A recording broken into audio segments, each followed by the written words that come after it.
Welcome to Shakespeare FC, The Sonnets, a 5-minute journey into the iambic opinations on life, love, death, and desire, with a smattering of nature and naughtiness, from the mind of our literary epicure from Warwickshire, or, as you become more familiar, Uncle Will. I'm your host, Kari Marshall. In his sonnets, Uncle Will wrote from a very personal place about the human condition, all in just 14 lines. But in that meager space, we can find an absolute wealth of human experience that you just might identify with. So, let's you and I go on a little journey. Today, Uncle Will concerns himself with legacy, time-spanning monuments, immortality, but not for himself, but rather, of course, the object of his affection. Now, rather than the rolling imagery of bountiful, beautiful, pastoral love that we have come to be so familiar with when Uncle Will turns his quill to his gushy feelings of amorous gratitude, he instead seems drawn to the steadfastness, the sturdy and almost impervious nature of love against all.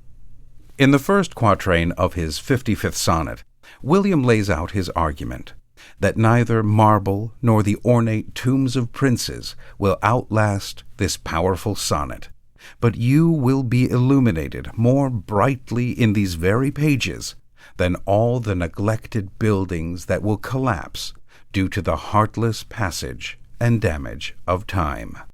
Not marble nor the gilded monuments of princes shall outlive this powerful rhyme, but you shall shine more bright in these contents than unswept stone besmeared with sluttish time. In the second quatrain, Uncle Will turns from neglect to destruction, saying that when the brutality of war overturns great statues, and battles shake the very foundations of buildings, not even with the sword of the god of war himself, Mars, nor even the fast-burning fires of conflict could destroy this living record of your memory. When wasteful war shall statues overturn, and broils root out the work of masonry, nor Mars his sword, nor war's quick fire shall burn the living record of your memory. In the third quatrain, William says that you, even in the face of death and dispassionate hostility, will continue on, and praise of you from future generations will wear out this world and continue on all the way till doomsday. 'Gainst death and all obvious enmity shall you pace forth, your praise shall still find room, even in the eyes of all posterity, that wear this world out to the ending doom.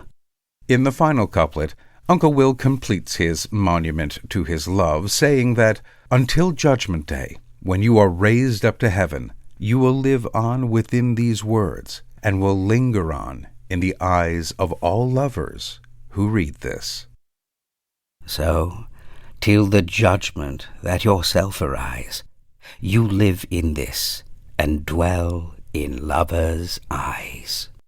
I've always found Uncle Will's works fascinating. Actually, not always. I do seem to remember a rather hard slog through Henry IV, part 37 or something, for a rather uninspired lit class, but for the most part, fascinating. But Sonnet 55 really stirred something within me when I first came across it in my late teens. I suppose his images of time, of monuments, of war, gods, and the very denial of nature's power over, if not our physical selves, our souls. It appealed to the type of romanticism and invincibility only a teenager can fully appreciate. And if that's the case, color me juvenile. Well, alas and alack, my friends, that is all we have time for.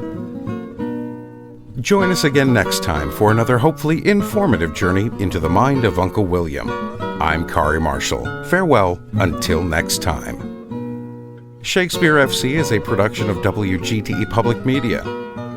You can learn more and download all episodes at wgte.org/sfc or wherever you get your podcasts.